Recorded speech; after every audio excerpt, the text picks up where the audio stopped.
不乱找。 Welcome to another Newsworthy Clip article where we take vocabulary and newsworthy clips from around the world for you.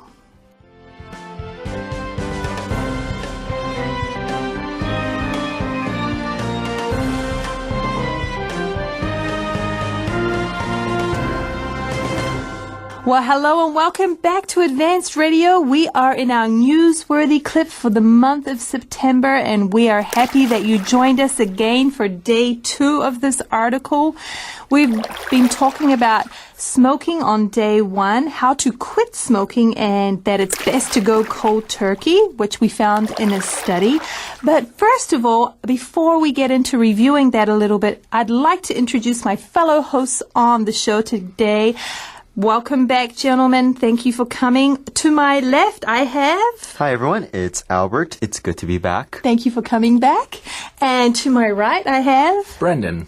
Thank you, Brendan. Now, before we get into today's article, I would love for you to share something perhaps that you learned from yesterday. Albert, what did you can you share with us first? Yes, definitely. The word cold turkey. We know it means, from what we've learned, it's immediately and suddenly stopping without gradually reducing the use of something. And what was fun is because we were kind of scratching our heads like, oh, what is the origin of the word cold turkey? And, we looked it up and we learned that, hey, cold turkey is a dish that's prepared without much time as opposed to putting a turkey in the oven for Thanksgiving and whatnot. Right. And so that's why they started using it like that. Good, so yeah. That's always fun. Like, there's a lot of idioms and words that in the English language that, as native English speakers, that we don't even know why or how it came about. Right. And it's learning. great we learn through an article, Yeah, we're right? always learning. We're learning alongside our students. We really are. That's great. Thank you, Albert. And what about you, Brendan? What did you learn from yesterday? Well, I thought it was really interesting just to see the statistics that were generated.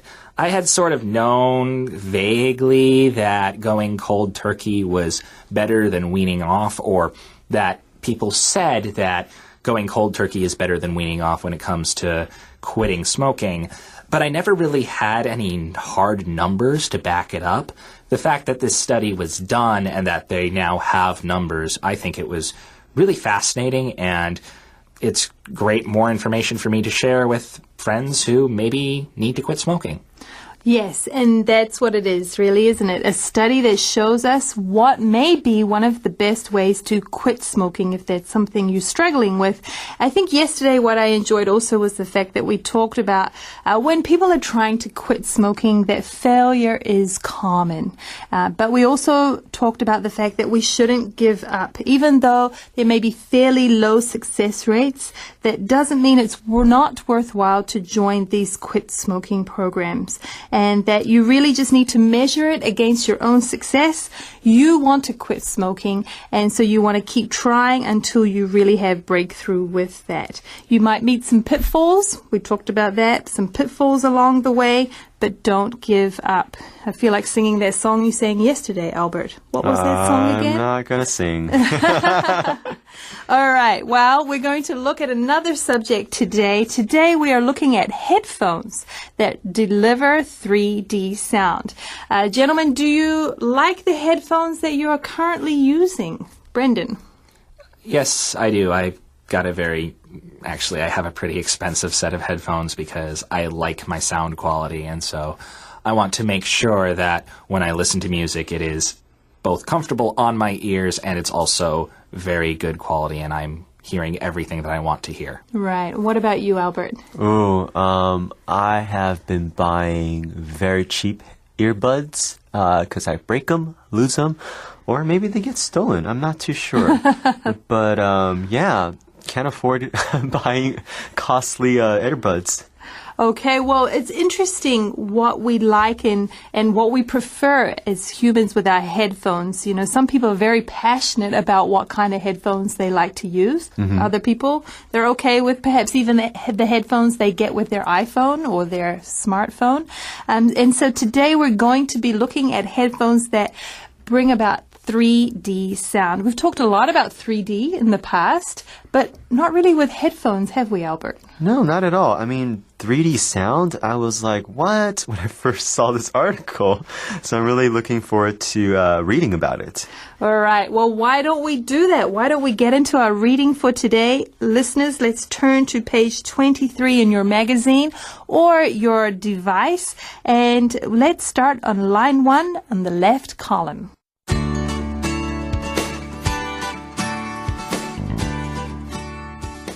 Headphones that deliver 3D sound.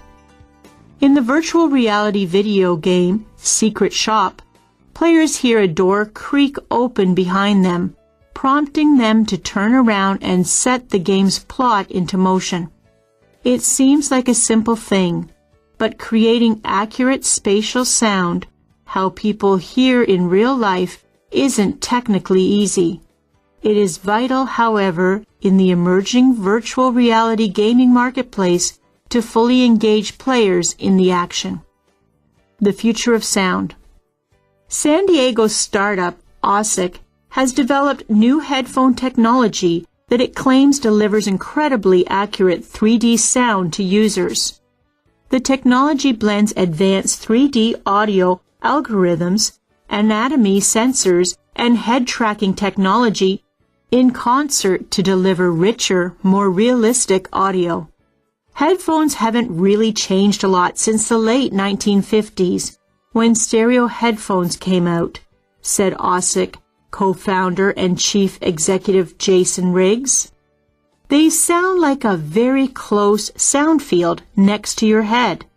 That is not how we experience sound in reality.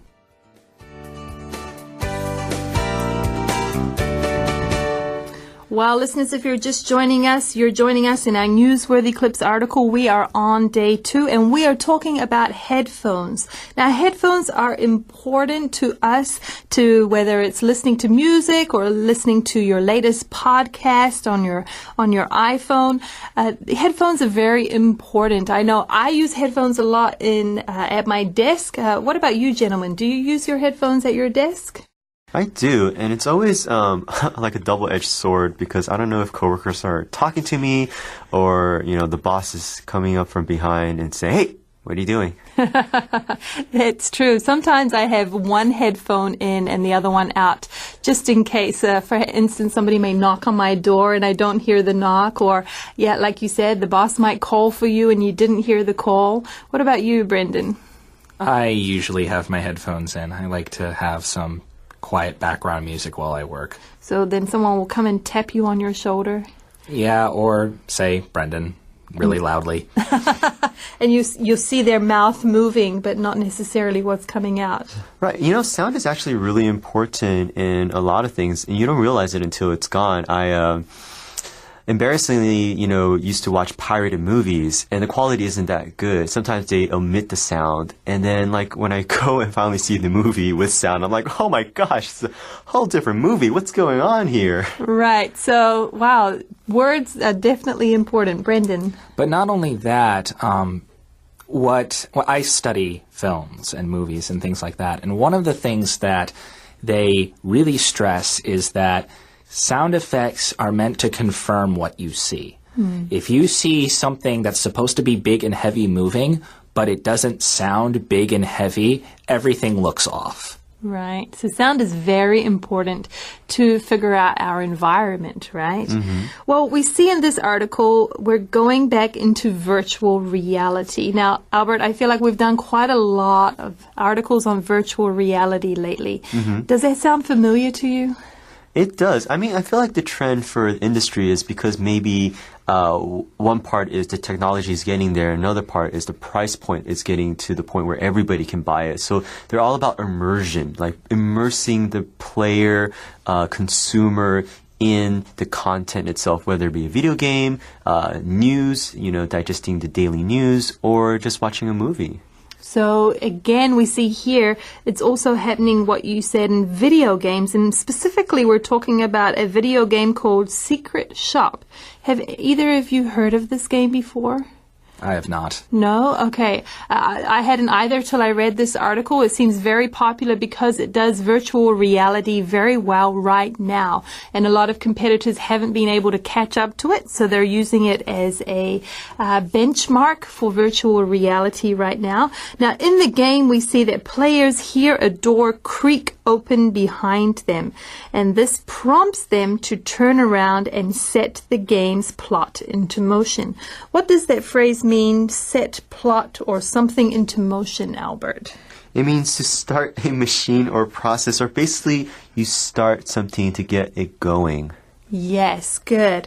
And this seems like a simple thing, but like we said before, and I think you just mentioned that, Brendan, creating accurate spatial sound isn't technically easy. What do we mean here when we're saying that? Well, what the article is referring to when it's saying that is something that's not technically easy is that simply the way headphones work, what you have is two speakers that are very close to your head, and they generate sound. And while you can kind of mimic, like, distance by adjusting the volume, or perhaps if it's muffled, if it's behind a curtain, just by changing the quality of the sound, it doesn't exactly imitate what you would hear in real life, which is, you know, if something's behind you, you can tell it's behind you just because of the way your ear hears it. As opposed to the headphones, which is just sound that's right next to you. Right, good. So that's something that's not really seen in a lot of headphones right now. But we see that it is vital, it is very important in the emerging virtual reality gaming marketplace. Why is it important, Albert? Well, because it's able to fully engage players in action, to bring them in so they feel like they're part of the storyline. Right. You know, virtual reality is wanting this whole world to happen around us, and sound is very much a part of that as well. Yeah, what you're doing is you're functionally creating an entirely new world inside a computer. And what virtual reality wants to do is place the player inside that world by not by using a TV screen and having a controller, but by actually making them think they are in that area, in that world. So it has to try to emulate real life in every single way. Right. Well, that's good. And we see here that there is a San Diego startup company that is, in fact, investing into the future of sound. What company is this, Albert? It is OSIC. Good. It's a startup company from San Diego. That's the name, OSIC. And what have they done here, Brendan? They created a series of, they called them audio algorithms. Basically, it's technological code that goes through the computer. And they created special headphones that are, as they say, designed to help help create and produce 3D sound. So what this basically means is they take where the ears of the player are, and they use a series of very complicated codes to adjust where the sound comes from for the headphones. Right. So what are they? They're trying to create incredibly accurate 3D sound for these users. And it says in concert sound. That's often a term we use, isn't it? What does that mean, Brendan? When something is in concert with something else, it means that it's working together. If you think about a standard, like, classical music concert, you have violins, violas, cellos, timpanis, all of these instruments working together to create music. It's kind of the same, that's probably where the word or the term or phrase in concert comes from.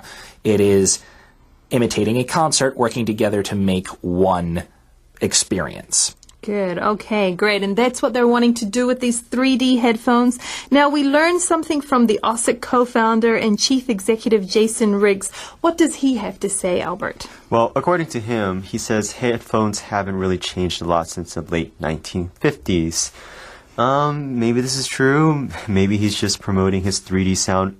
I'm really interested in picking up a pair of these headphones and checking it out, though. Right. And he goes on to say they sound like a very close sound field next to your head. What do they mean by that, Brendan?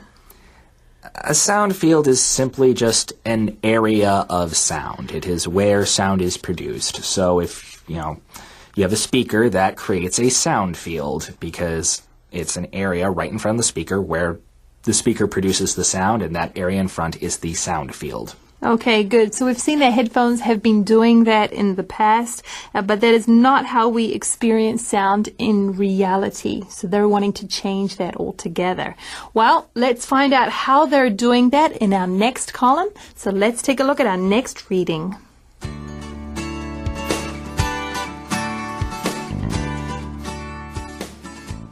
Tailored to you. What makes OSIC different?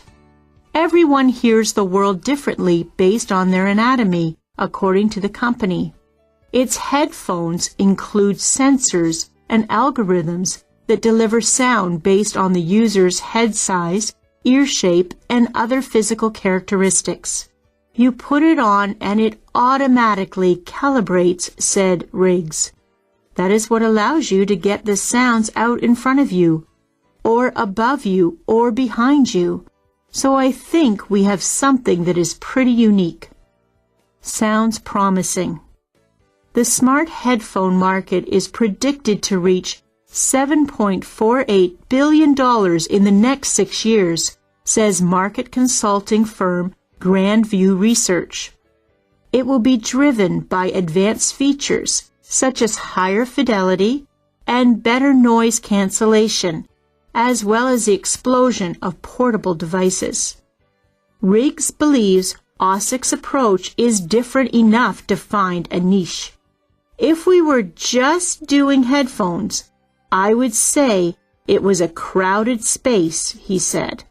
But we don't see anyone else taking on the challenge of individualization in a consumer product.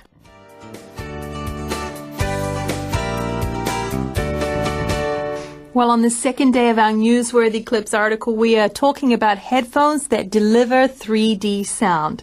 And we've learned that in the virtual reality world, especially when it comes to video games, that the sound is very important, especially to create that 3D feeling or environment. And so we're learning that a San Diego startup called OSIC has been developing new headphone technology to do just that. They're using algorithms, anatomy sensors, head tracking technology to bring it all together. And we're wanting to know, how do they do this? So in this paragraph, we're learning how it is tailored to the individual person. So Albert, what makes OSIC different? Before that, can we get back to how hey, everyone hears the world differently? It kind of goes back to when I was a kid, we would ask each other, hey, is this blue the same color that you see? It's kind of tripping me out. Right. It's kind of like, did you hear the tree in the forest fall? Or, yeah. Oh, if no one's there to witness it, does it actually make a sound? Sound, exactly. Right. Okay, well, sorry. Anyways, the way they do it is, they tailor it for you. They customize it for you based on the complicated lines of formula and code they have, and based on how, I'm guessing, you would go in for a fitting, like a suit, where they'll measure your head size, ear shape, and other physical characteristics. Right. That's great, because it's saying here that we all hear things differently depending on our anatomy, right, Brendan? Yeah, everyone has a slightly different shaped ear, but that slight difference can change how you hear the sound drastically. Right, and it says here, as you put it on, it automatically calibrates. Albert, what does this word calibrate? Calibrate means to specifically adjust or move slightly in like a device or tool that you want to dial in and get that specific measurement. Good, yeah. So we want that accurate sound, so it'll adapt to your anatomy here. And this is what allows the listener to get the sounds out in front of you, or above you, or behind you. So this Chief Executive Jason Riggs says he thinks that they have something that is pretty unique, so not the norm at all. Well, it sounds promising. Why does it sound promising, Brendan? Well, the smart headphone market is predicted to reach $7.48 billion in the next 6 years. So that's a lot of money for these guys that they could potentially cash in on. Right, and this is said by market consulting firm Grand View Research, and what they do is they check out different markets to see how well it will do, what is the predicted view for the future in different markets, and particularly in the headphone market, they came up with this figure that it will reach $7.48 billion in the next 6 years. Well, what is it being driven up by, Albert? Advanced features such as higher fidelity. And higher fidelity is just the quality of sound that's able to be produced or reproduced so that's as close to original product or source. Good. Yeah, we often talk about high fidelity in a lot of the records, right? When we're talking about listening to records, people say, oh, they have a higher fidelity than perhaps a tape or an MP3. Right, yeah. Even within MP3s themselves, sometimes people are like, oh, you can have a smaller file size, so you can put more songs on your phone, but the quality would be worse. Right, okay. And here we have better noise cancellation. What does that mean, Brendan? It simply means that the headphones are able to block out outside sound easier. Right. And better, frankly. Okay, good. As well as explosion of portable devices. So what do we mean here, an explosion of portable devices? Well, when we talk about an explosion of something, it means there's suddenly an increase in the amount that are either being produced, being bought, or otherwise just getting out onto the market. In this case, we're talking about the rapid expansion of iPods, MP3 players, cell phones, etc. Exactly. All right. Well, what does Riggs believe OSIC's approach? Well, why does he believe it's different, Albert? Well, he says, hey, if we're just doing headphones, I would say it's a crowded space, as in the market. There's a lot of competitors who also sell headphones and earbuds and everything else. But we don't see anyone else taking on the challenge of individualization in a consumer product such as this. Right, and that's what we call a niche. A niche is just a particular area of a certain market that perhaps nobody is doing or is covering or is producing products for that particular area. So they think that they have found their niche. Now, what does he go on to say, Brendan? He just says that he doesn't see anyone else trying to get into the niche. Right. He sort of views himself as a pioneer going after a very specific but potentially very rewarding part of the market. Now, he says here it was a crowded space. What space is he talking about, Albert? I know you mentioned earlier that it is a competitive market, but can we expand a little bit on that? Yeah, definitely. Just earlier this year, Bluetooth 5.0 was announced, so I already feel like my headphones are outdated. But I know, Brendan knows a lot about it as well. There's, different types of headphones and earbuds for different types of people. Some, you would say, joggers. Yeah, joggers who, they want to have an earbud that is lightweight, that doesn't get in their way of their head, because they're going to be running, so they need something that won't fall out easily. Sweatproof even, waterproof. Yeah, sweatproof, waterproof. But those kind of earbuds can be uncomfortable if you're just sitting at a desk. And generally speaking, they don't have a microphone attached. So if you want to do, say, online gaming, you would want a pair of headphones that can fit comfortably over your ear that also have a microphone built into them so that you can get theoretically decent sound quality too without having to go through a separate microphone and more tangled wires. So I actually find when I'm going to the supermarket or to the department store, there's a wall full of headphones. How do I choose the right one? Well, I guess it's like, what are your goals? If you're sitting at the office, right, you wouldn't want like the ones we mentioned earlier, the jogger ones, because there is some trade-off in terms of compact lightweightness. It's probably suffering in audio quality. It depends like what kind of activity you're doing. Do you need ones without wires or with wires? Do you want ones that enclose your ears? You know, it's like all little preferences. Like maybe your ear shapes are different. People don't like those earbuds that go into your canals. Right. Not as comfortable. And here, you know, OSIC is offering something that none of the competitors have, regardless of the format. And, you know, you mentioned the fact that OSIC has something that no other competitor has. Unfortunately, the headphones that you find at the supermarket, you will find 3 or 4 or 6 different types of one type of headphone. So you'll find 5 jogger headphones. I can name 4 brands of gaming headsets. You know, you have all these different brands that are focusing on trying to hit a market of a particular type of headphone. At that point, you need to go off of testimonies from people, maybe some reviews online, or if you have friends who are joggers, do you wear headphones? If so, what headphones do you recommend?